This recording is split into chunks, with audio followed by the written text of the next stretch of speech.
Hey there guys, DMO73 here, bringing you the last of the Vingolf spoilers before it gets released this Friday. So we are going to dig right into the Last of the Darkness cards. So first off, we have Valdrin Gastrin, however you pronounce it. She is a 2-drop 4/4 military Gallian army.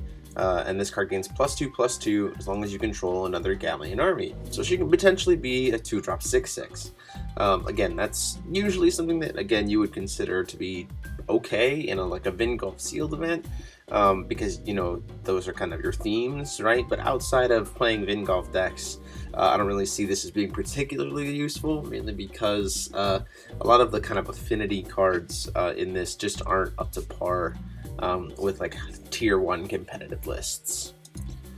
Then we have Gilbert Gastrin. I can only imagine it's dad, but it's a 4-drop military Gallian army 8/8, and other Gallian armies you control gain +2/+2. So if you have both of them on the field, she essentially becomes a 2-drop 8/8 because she gets her own bonus and the bonus from Gilbert. So that's okay. That's pretty good stats to become a 2-drop, but she only becomes that way if you control the 4-drop. So that's a little bit more situational. But the field bump to a bunch of other ones is not terrible to think about. Then we have Lydia Agatha. So she is a 1-drop 4/4. She is a military calamity raven. And if you don't control another calamity raven, when she comes into the board, she comes in rested.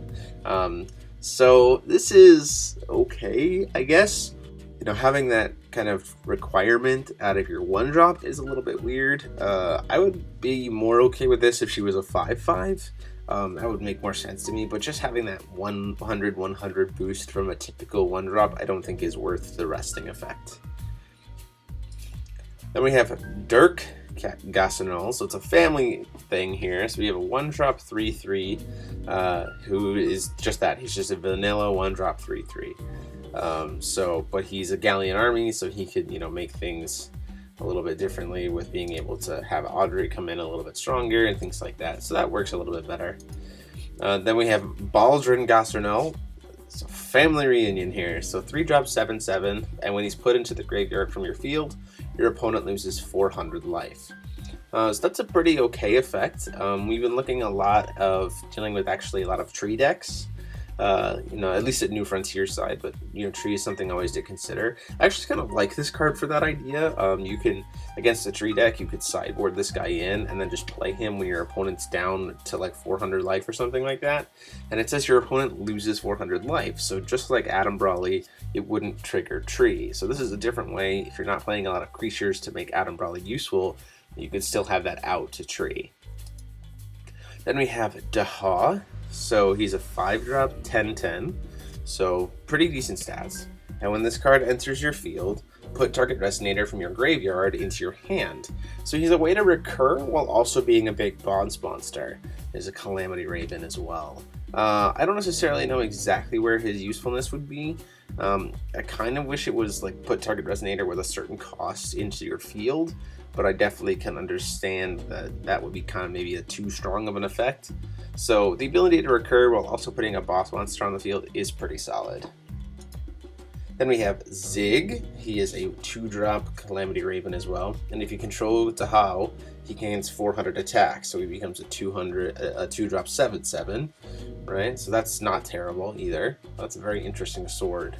But outside of, you know, you have to play Taha to make him good. Outside of that, he's just pretty mediocre. Then we have the last card is Schemes of the Empire. So this is a 2-drop spell chant that just says look at your opponent's hands, choose a card, and they discard a card.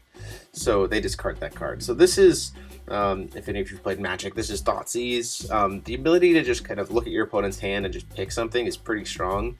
Scorn of Dark Alice was a massive card that can only hit resonators for 1 cost. This is a 2 cost that lets you pick anything.